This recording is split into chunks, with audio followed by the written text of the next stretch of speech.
Estamos en la parte final de esta mesa con Lorenzo Meyer y Sergio Aguayo. Para cerrar les propongo un tema, un conjunto de temas que nos llevan, digamos, a una circunstancia, me parece muy importante para toda la región, para América Latina.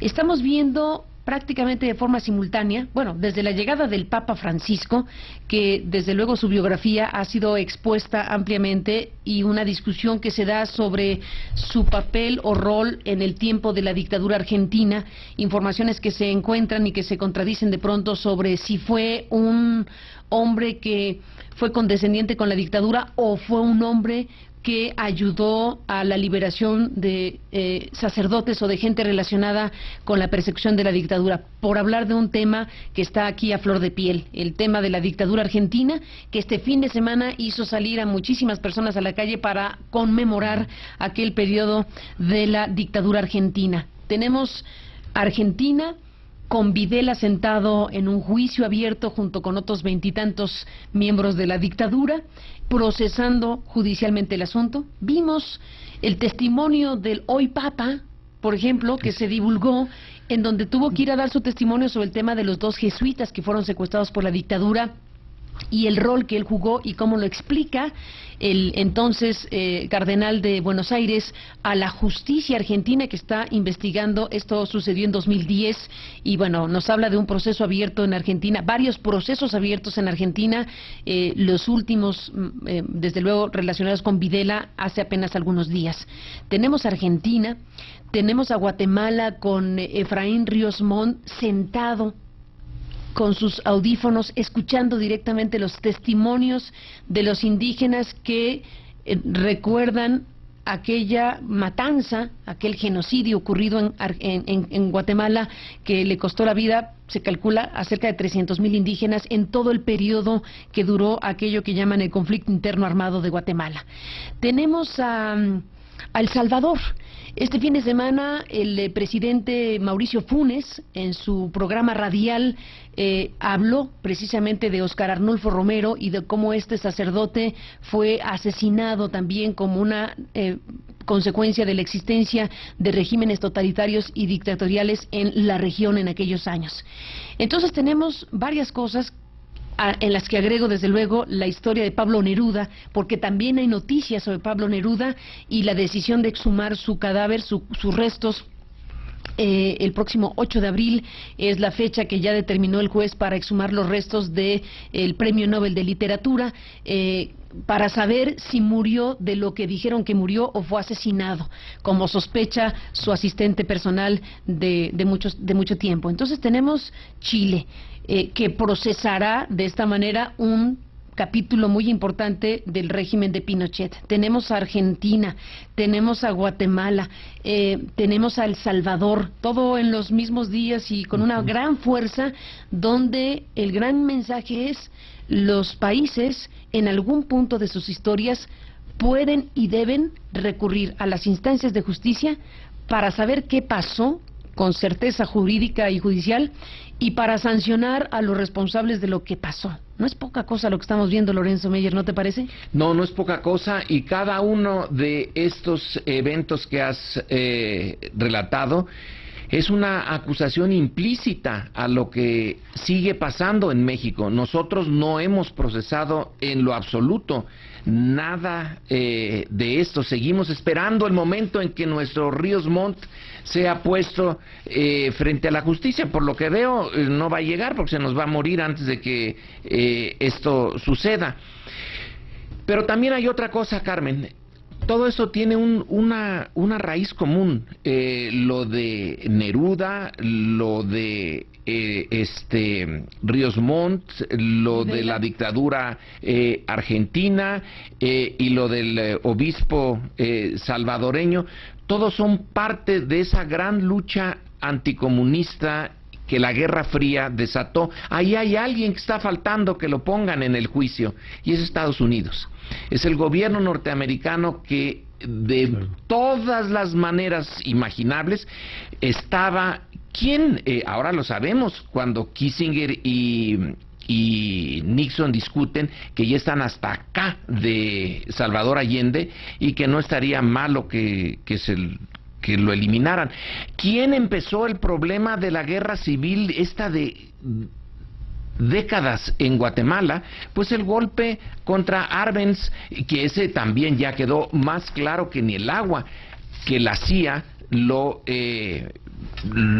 organizó, y de allí, de lo que iba a ser un cambio, sí, un cambio importante en Guatemala, porque iban a hacer la reforma agraria, iban a hacer lo que México había hecho antes. Entonces se le detiene y se lanza esta guerra genocida que llegó a aspectos impresionantes y que nos está afectando, porque después de todo, ¿de dónde diablos vienen parte de los Zetas?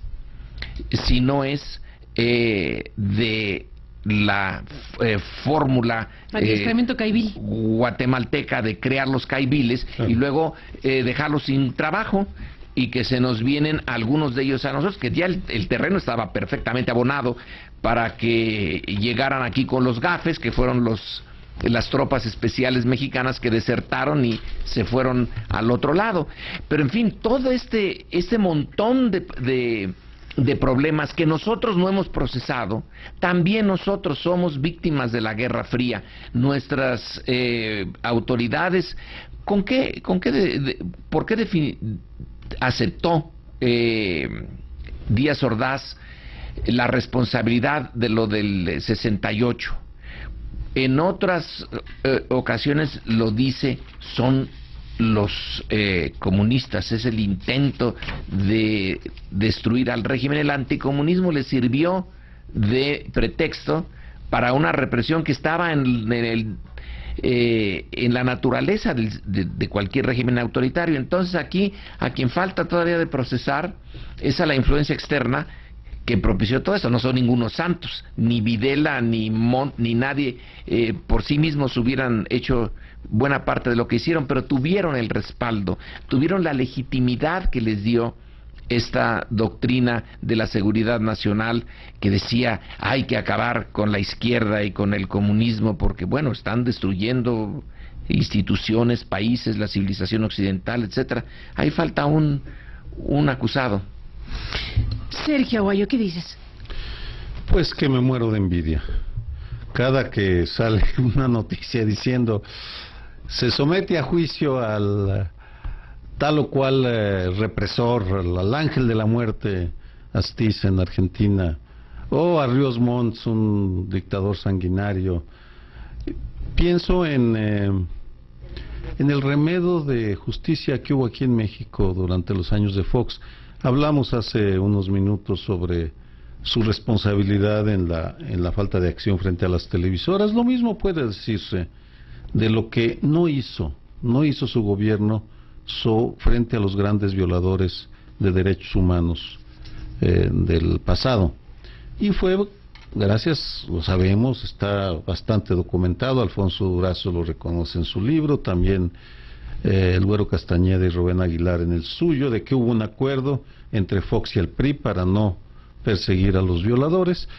Y tal vez nada más recordar, ya que estamos hoy muy en las evocaciones, para ligar con el Ester Gordillo.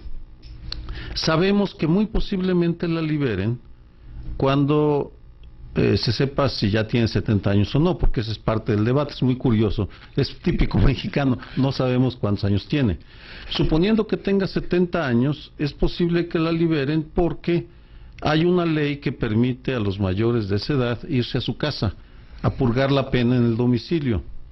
Lo que no se sabe, o se sabe poco, es que la reforma al Código Penal se hizo para beneficiar a Miguel Nazararo. Cuando detienen a Nazararo en febrero del 2004, que es uno de los pocos logros de la Fiscalía Especial contra Delitos del Pasado, lo detienen y lo liberan a los pocos meses porque el PAN y el PRI aprueban en el Congreso una reforma al Código Penal para meter el tema de la liberación de aquellos mayores de 70 años que se vayan a su casa. En otras palabras, aún en el remoto caso de que viéramos que se persigue a alguno de los represores que existen y que sigue habiendo, porque sigue habiendo represión en algunos estados, aquellos que se acerquen a los 70 años ya no van a poder ser castigados, lo mismo que está, vamos, el Bester Gordillo no la podemos catalogar de represora, sí de corrupta y de muchas otras cosas, pero no de represora. Pero en todo caso, el afán por dar impunidad es tal, en lugar de castigar, de buscar que se haga justicia o que al menos sepamos lo que pasa, es tanta en México que pues sí, cierro con la frase que inicié, me dan una envidia enorme de la buena, los guatemaltecos, los salvadoreños, argentinos, chilenos, uruguayos, brasileños, que ahora está la Comisión de la Verdad brasileña investigando lo que pasó en los años de la dictadura de 1963 al 2000 más o menos. Es decir, todos los países están preocupados por saber lo que pasó. Nuestra clase política aquí sigue regodeándose en la autocomplacencia y la impunidad, porque en el fondo pues hay un pacto de no agresión entre ellos.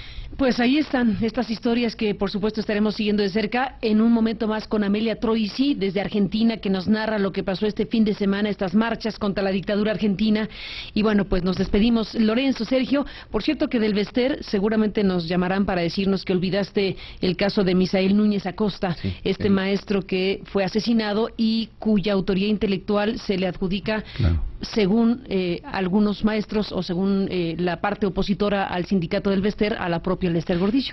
Sí. Un caso no resuelto y que nos habla también de una historia. Y si hablan tienen razón, porque desafortunadamente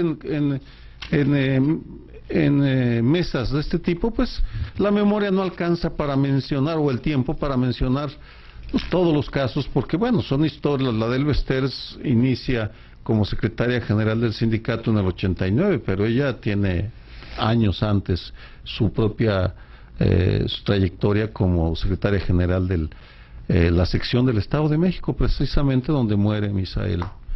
Y si la condenan a quedar bajo arresto en su domicilio, ¿a cuál de los domicilios se va a ir?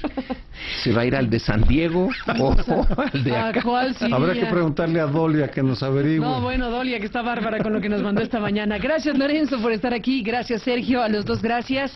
En un segundo, Amelia Troisi desde Argentina nos cuenta qué pasó el fin de semana.